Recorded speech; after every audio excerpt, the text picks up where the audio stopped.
Ya halo pemirsa, Universitas Erlangga Surabaya Jawa Timur menyelesaikan uji klinis tahap 3 obat penawar untuk penanganan pasien COVID-19 dan mengklaim bahwa obat COVID-19 telah ditemukan. Walaupun telah melewati sejumlah uji klinis, namun saat ini obat COVID-19 tengah masuk dalam registrasi Badan POM untuk menunggu izin edar. Tentu saja ini nantinya telah memiliki izin edar, maka ini akan menjadi obat COVID-19 pertama di dunia. Bersama saya Herjuno Syaputra, kita akan berbincang lebih jauh terkait angin segar obat COVID-19. Sebelum kami hadirkan perbincangan ke hadapan Anda, terlebih dahulu kami sampaikan rangkaian informasi seputar peristiwa yang terjadi sepanjang hari ini. Dan kita mulai dengan informasi terkait kasus penyebaran COVID-19 di Kota Bekasi, Jawa Barat kembali meningkat. Peningkatan penyebaran COVID terjadi pada klaster keluarga sebanyak 155 klaster.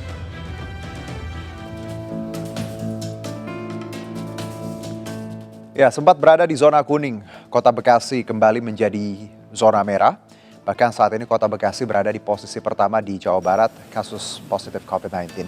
Klaster keluarga kini penyumbang tertinggi angka COVID-19 yaitu sebanyak 155 keluarga. Dengan total lebih dari 400 jiwa yang terkonfirmasi positif COVID-19. Data pemerintah Kota Bekasi bertambahnya COVID-19 dari klaster ini diketahui usai pulang dari luar kota. Selain itu, tingkat kesadaran masyarakat terkait penerapan protokol kesehatan juga mulai menurun. Atas meningkatnya kasus COVID-19, pemerintah Kota Bekasi kembali mensosialisasikan gerakan RW Siaga, yaitu penanganan pencegahan COVID-19 dimulai dari tingkat RW. Ibu Dewi Edo, Ibu Abu Sudaya. Ya, sementara itu penambahan kasus positif COVID-19 dari klaster keluarga juga terjadi di Bogor, Jawa Barat. Satuan Penanganan COVID-19 Kota Bogor mencatat 13 tambahan kasus baru positif COVID-19 yang berasal dari klaster keluarga. Tambahan kasus baru klaster keluarga ini ditemukan dari upaya tracing pemerintah bekerja sama dengan gugus tugas percepatan penanganan COVID-19. Wali Kota Bogor Bima Arya Sugiarto mengatakan pola penyebaran virus corona di Bogor di lingkungan keluarga saat ini terus meningkat. Bahkan jumlah kasus positif dari klaster keluarga kini mendominasi dibandingkan imported case atau kasus yang berasal dari luar kota Bogor. Jadi harus merasa bahwa situasinya gawat sekarang. Bukan biasa-biasa aja ini. Ada 35 keluarga. Berdasarkan data kita ada satu keluarga yang positifnya banyak sekali ya, sampai 30-an. 30-an.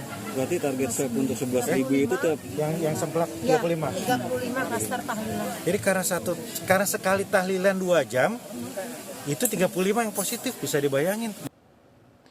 Ya pemirsa, seorang bayi yang baru lahir terkonfirmasi positif COVID-19 diduga bayi tertular dari rahim ibunya melalui tali pusar. Dan kasus ini menjadi kasus pertama bayi baru lahir positif terpapar COVID-19 di Sleman.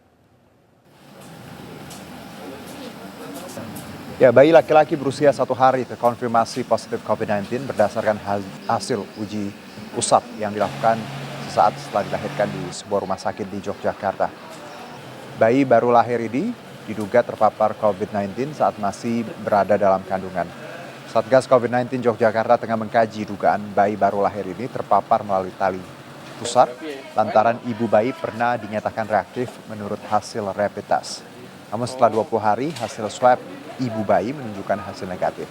Selain bayi baru lahir, seorang bayi berusia 3 bulan juga terkonfirmasi positif COVID-19 dan saat ini kedua bayi positif COVID-19 dalam kondisi baik.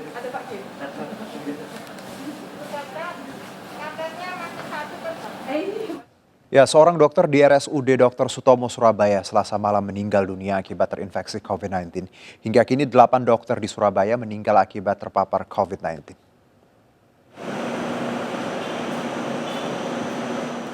Ya, sejumlah dokter dan para medis memberikan penghormatan terakhir pada jenazah Dr. Sulis Bayu Sentono. Dokter spesialis ortopedi meninggal dunia akibat terpapar COVID-19.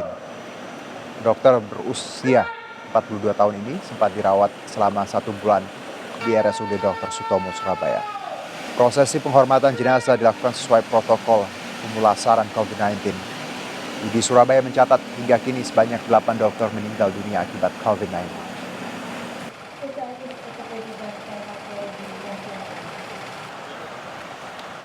Ya, dari Surabaya, Jawa Timur, penyelenggaraan sekolah tatap muka terpaksa ditunda lantaran berdasarkan hasil uji swab Sejumlah guru dinyatakan positif COVID-19. Wali Kota Surabaya Tri Risma hari ini mengeluarkan surat edaran agar guru bekerja dari rumah hingga pemberitahuan lebih lanjut.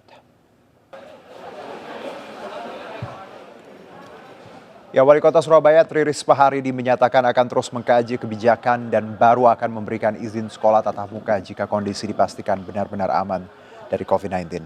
Salah satu indikator keamanan sekolah tatap muka adalah pemeriksaan tes swab pada seluruh guru, murid, wali murid, serta karyawan sekolah.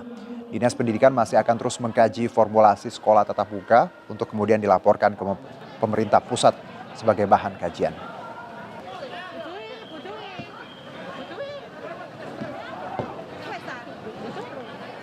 Ya, Universitas Airlangga Surabaya, Jawa Timur menyelesaikan uji klinis tahap 3 obat penawar untuk penanganan pasien COVID-19 dan mengklaim bahwa obat COVID telah ditemukan. Lalu seperti apa proses selanjutnya? Apakah obat ini akan siap diproduksi di tanah air? Kami akan hadirkan perbincangannya sesaat lagi. Tetap bersama kami di Indonesia Bicara.